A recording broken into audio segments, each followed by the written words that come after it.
Bab 539. Baik, sudah waktunya. Ayo kita belajar. Daniel menggendong satu anak di punggungnya, memeluk satu anak di pelukannya. Lalu satu tangan yang lain juga membawa satu anak, bagaikan pohon besar yang penuh dengan monyet kecil. Kemudian, dia pun melangkah keluar. Dia masih menoleh dan berkata kepada Bibi Juni, "Bibi Juni, tolong beritahu Tracy. Katakan bahwa kami pergi ke ruang kerja di lantai atas." "Baiklah, pergilah," jawab Bibi Juni. Dia melihat mereka pergi, lalu mengetuk pintu toilet. "Nona, Nona, tidak apa-apa kan?" "Tidak apa-apa." Tracy sedang menopang tubuhnya di wastafel, merasa sangat sakit, hingga wajahnya berubah. Namun, dia berusaha untuk membuat dirinya terdengar tenang. "Bibi Juni, sepertinya aku terkena diare. Bibi naiklah dulu. Sebentar lagi aku akan naik ke atas." "Tidak apa-apa. Aku akan menemanimu di sini." Bibi Juni merasa tidak tenang. "Apa tadi makannya terlalu banyak? Aku akan menuangkan air hangat untukmu."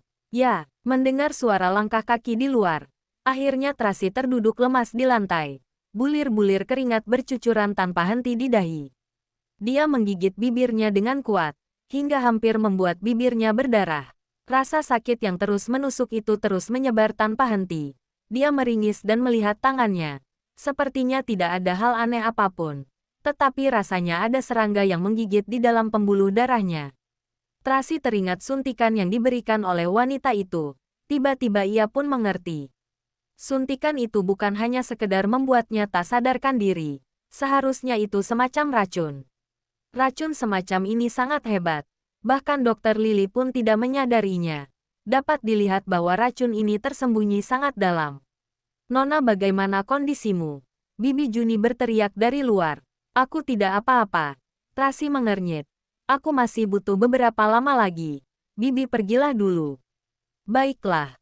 Aku sudah meletakkan air hangat di atas meja." Setelah keluar, "Minumlah sedikit air. Jika masih tidak nyaman, harus minum obat," pesan Bibi Juni. "Aku tahu." Tracy berusaha keras untuk membuat suaranya terdengar tenang. Bibi Juni pun pergi. Tracy terduduk lemas di lantai. 30 menit kemudian akhirnya rasa sakitnya menghilang. Dia pun berjuang untuk berdiri, lalu membasuh wajahnya.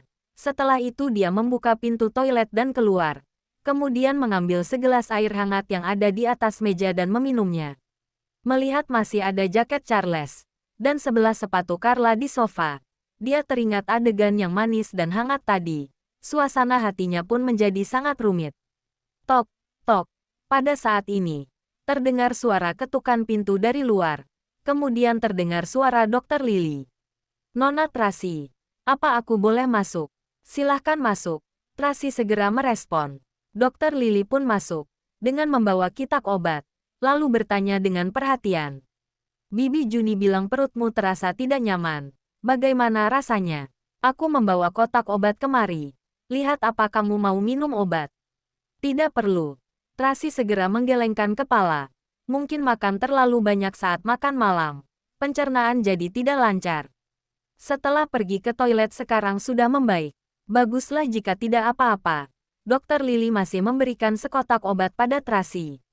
"Ini adalah obat pencernaan yang kuracik sendiri. Kamu bisa meminumnya. Ini bisa membantu melancarkan pencernaan." "Terima kasih." Tracy mengambil 2 pil obat, lalu berpura-pura asal bertanya. "Dokter Lily, Bibi Juni dan temanku berobat denganmu. Aku juga dengan dokter di rumah sakit lain. Mengatakan bahwa kemampuan medismu sangat hebat. Jika mau sedikit sombong, seharusnya aku termasuk orang yang bertalenta di dunia medis." Dokter Lily merasa sangat percaya diri terhadap profesionalitasnya.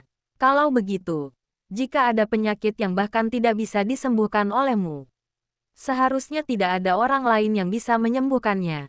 Tracy bertanya untuk menyelidiki. Harus lihat kondisi apa dulu. Dokter Lily lebih berpandangan secara objektif. Ada beberapa operasi yang memang harus dilakukan oleh dokter-dokter bidang spesialis. Karena bagaimanapun juga bakat setiap orang terbatas.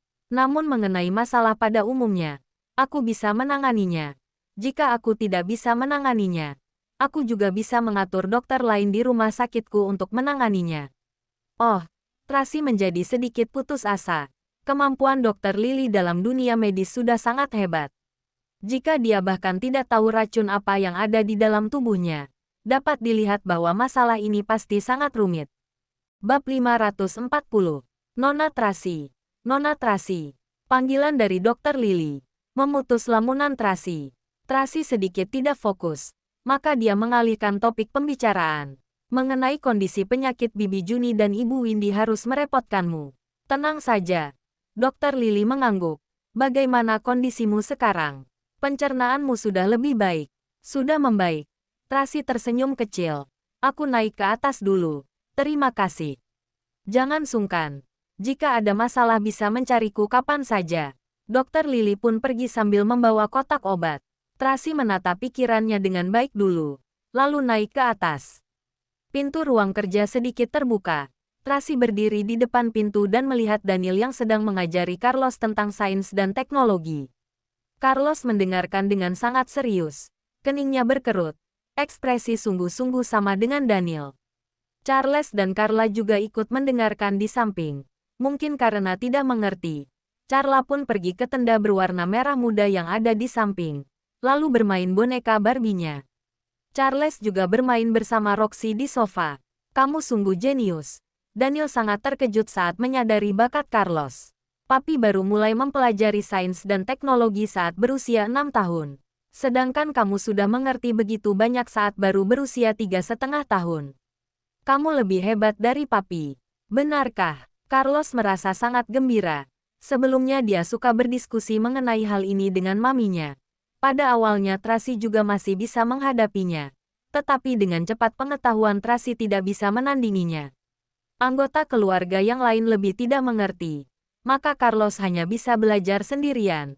Namun karena tidak ada orang yang mengajari, proses belajarnya pun menjadi sangat lambat. Kemudian, kakek papinya menghadiahkan komputer.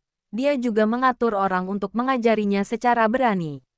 Dia seperti ada di lingkungan yang sesuai dengannya, maka bisa belajar semakin banyak pengetahuan. Namun, kelas daring tetap tidak bisa dibandingkan dengan pengajaran privat secara langsung seperti ini. Malam ini adalah pertama kalinya Daniel mencoba mengajari Carlos. Hasilnya Carlos belajar dengan sangat cepat. Hampir semuanya langsung bisa. Setelah diajari satu kali, ayah dan anak ini merasa sangat terkejut, sekaligus merasa sangat punya pencapaian. Paman Daniel, Carlos memanggil secara spontan. Daniel mengingatkan, Papi. Carlos segera mengubah ucapannya, karena belum terbiasa. Sekarang dia masih memerlukan keberanian untuk memanggil Daniel dengan sebutan Papi. Wajah mungilnya pun memerah karena malu. Mengenai produk baru di perusahaan Papi, aku punya saran lain. Apa Papi bisa membawaku untuk melihat proses rancangannya? Tentu saja bisa. Daniel menganggukkan kepala. Besok Papi akan membawamu ke kantor. Hah? Pergi ke kantor? Carlos sedikit terkejut. Tidak seperti ini. Tidak terlalu baik. Aku hanya ingin. Apanya yang tidak baik? Daniel mengelus rambut Carlos dengan ekspresi bangga. Kamu adalah putra Papi. Kelak juga akan belajar cara mengelola perusahaan. Lebih cepat berinteraksi, maka akan lebih cepat menyesuaikan diri. Kelak kamu pun bisa berjuang bersama Papi. Ya. Carlos menganggukkan kepala berulang kali. Kedua matanya berbinar, penuh dengan pancaran indah. Melihat pemandangan ini, Tracy juga menyunggingkan senyum senang.